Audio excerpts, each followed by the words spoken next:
Hey, it's Tom Gallagher. We got another episode of The Story Behind the Car, and I'm with Jan, and this is her 1957 Rambler Custom. And Jan, can you tell us about the vehicle and how long you've had it, and what's the story behind the car? Yeah, I'd love to, Tom. Thank you. Thanks for asking. I just love talking to people who appreciate her for what she is. Yeah, and I'm just going to shoot it while you're just shoot some stuff. So, I had a 1962 Rambler that was gifted to me and my brother back in '72, so that was my first car. 10 years old, huh? Yeah, well. Yeah, no, the car was. Yeah. So, I was in high school at the time. So, what happened was my husband went deer hunting one year, and I decided to go hunting for my grocery getter.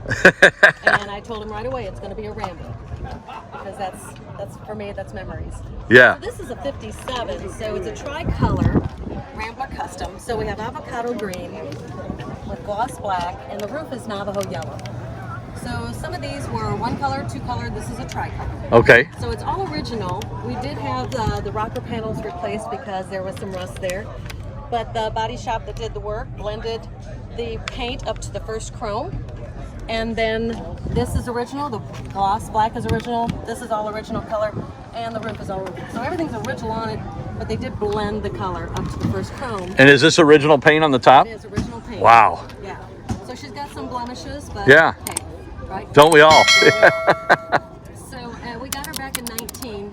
I went hunting for the Rambler, and I found several. They were made in Kenosha, Wisconsin. I did not know that. Yeah, that was not a Detroit-made car. So Kenosha, Wisconsin. So I found the most of them in northern Illinois, Wisconsin. Okay. This one had traveled to Kansas City, Missouri, which is where we found it. And we went out and looked at it. It was the first one to look at. And we just loved it. She's very unique. She's almost all original. The fellow out there bought it and rebuilt the engine, but it is the original engine, so okay. it's matching.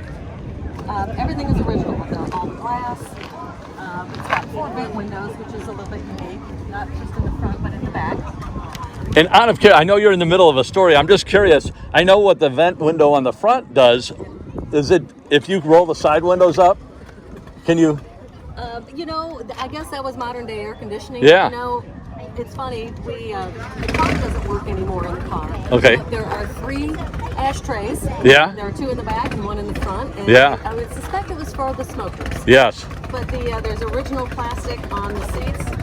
The interior is original. The headliner is still in great shape. It is. And so we just like it as she is. It is an automatic. It's an okay. inline 6. In 1957, Rambler did make the Rambler Rebel, which was a V8. And I gotta brag, the only car that was faster than the Rambler Rebel in '57 was a Corvette. Wow. Boom. Yeah. So this is a six cylinder, and we've done things like we've rebuilt the carburetor, we've put on new spark plug wires, new distributor cap. But other than that, it is all original. And she is my grocery giver, so you will see her weekly at the Deer Birds, the local market basket. So that's what I got her for. And I know a little bit about the Rambler, and then it later became the American Motors. What is the Rambler American? Was that? Those were in the 60s. Okay. Those were in the 60s. Yes. Rambler came about because Hudson was a car maker at the time, and yeah. so was Nash. Nash, yeah. So George Romney came along and started, actually they decided not to build Nashes anymore, so the Hudsons were still being built, and it was renamed American Motors, so this is American Motors product, the Rambler here. So they came along, and that's why a lot of people in the early days, in '57 was one of the first Rambler years, are called Nash Ramblers, because yes. they remember the Nash. Yeah.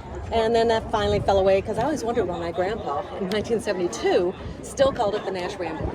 Okay, it makes sense. Yeah. So she's fun and unique, and she's got, bumps and scratches and a little bit of crazing on the hood and whatnot, but she is all original, and we just love her. Yeah, she's gorgeous. Well, thank you so much for telling us the story behind the car, and just what a unique vehicle too. Thank you so much for asking, Tom. Yeah. I do appreciate when folks appreciate her for what she is. Yes. Well, thank you again.